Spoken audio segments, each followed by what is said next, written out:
I decided to go ahead and paint my gauges white, just because I think it'll look a little bit more modern if I do a white background, and um,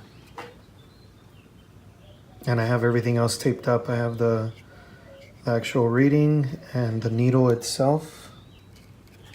You gotta be very careful with that. Notice that there's a gap there, so that way the paint will get underneath it. Um, this one's the voltage or the oil pressure.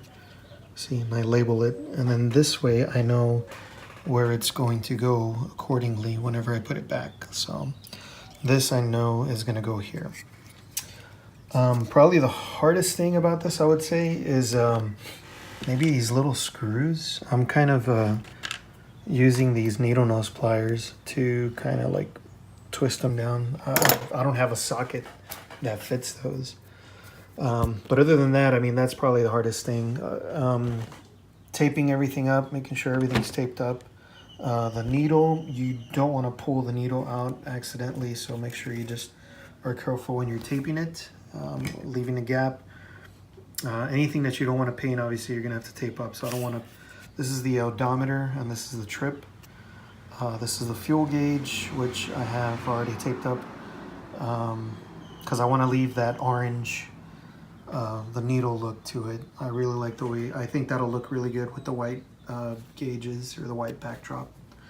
So I'm going to do the same thing. I'm going to tape this up, this little clear thing, this, and obviously that, and everything else I'm going to paint it white.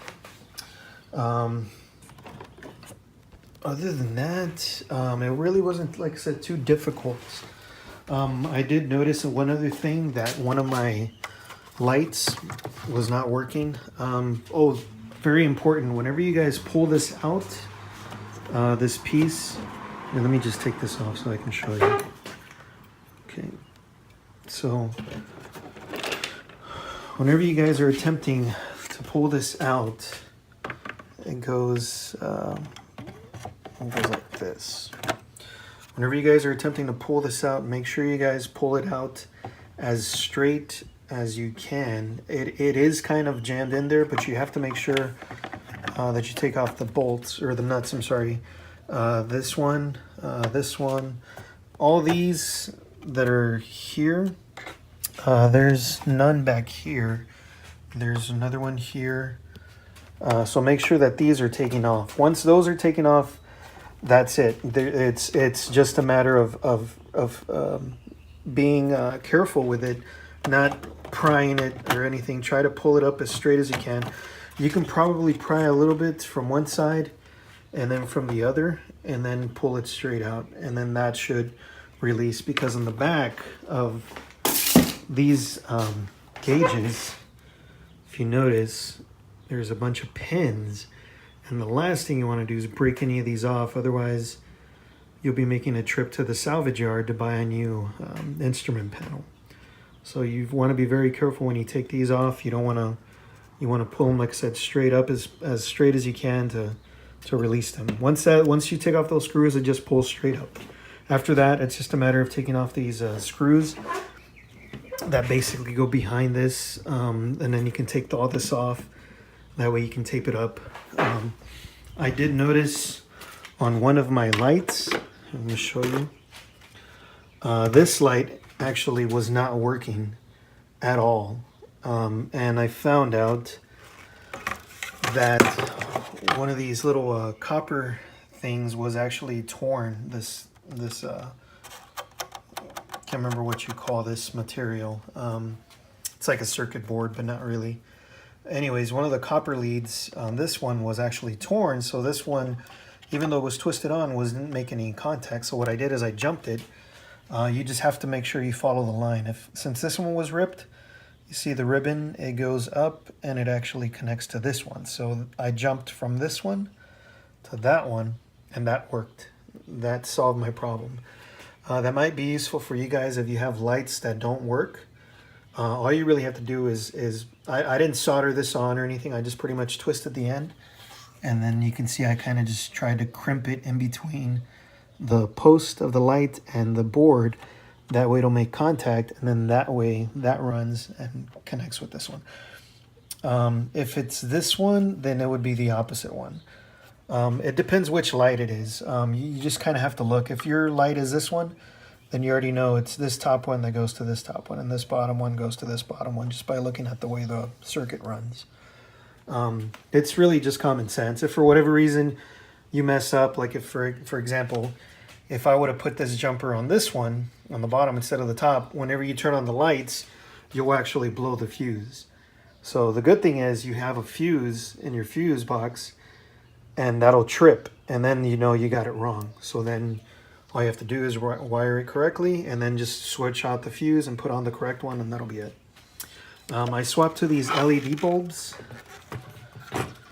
These were the original ones, but I swapped to these LED bulbs, and these, it's a two-piece system. I kind of don't want to take them off, but it basically is a base in itself, and then the LED itself. Here I can actually pull one out just to show you.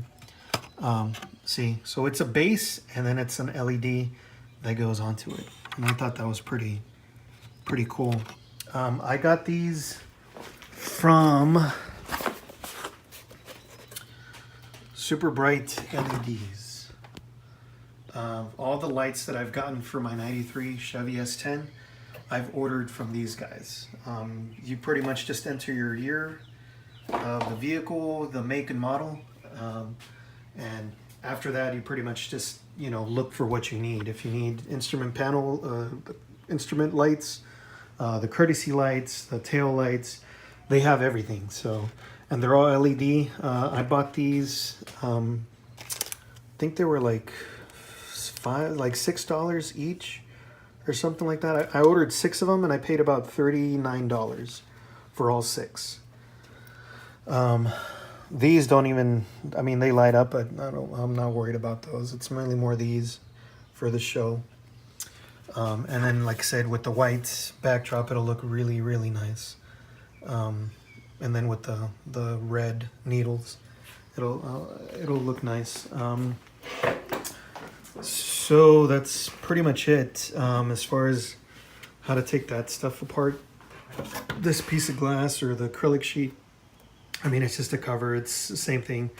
You have to use it wasn't a 1/4 inch. It was what was this? It was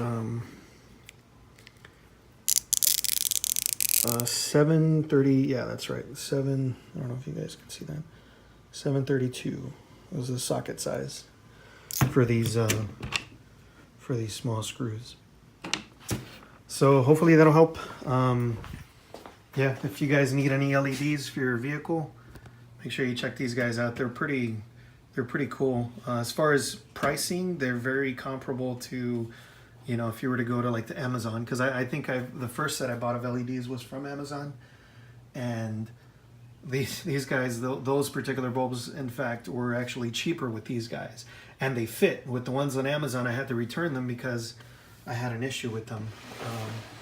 Plus, they were kind of cheap.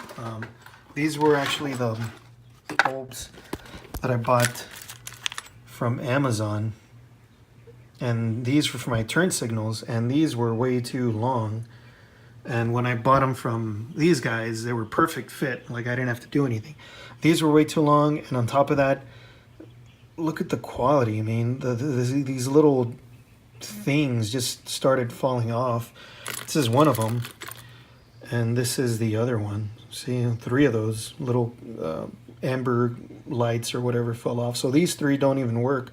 It's only this one that lights up, and these 4, and these 4. So the good thing is these guys, they ended up refunding me my money. So I mean, that was at least, you know, nice of them to actually do that. The other bulb I replaced was the hood, the under the hood courtesy light, and that one I also got the 6100 Kelvin for the temperature, and same thing with these. I got them 6100. So yeah, hopefully that'll help you guys if you guys are going to paint your own gauges. It is doable. You just got to take off the instrument cluster panel, And then, like I said, take off those screws around the housing and then just pull that piece straight up, as straight as you can. That way you don't break anything. And then you should have access to your gauges, and it's just a matter of taking them off, taking the time to tape them, and then paint them. I'm gonna actually do a flat white. This is the only paint I have.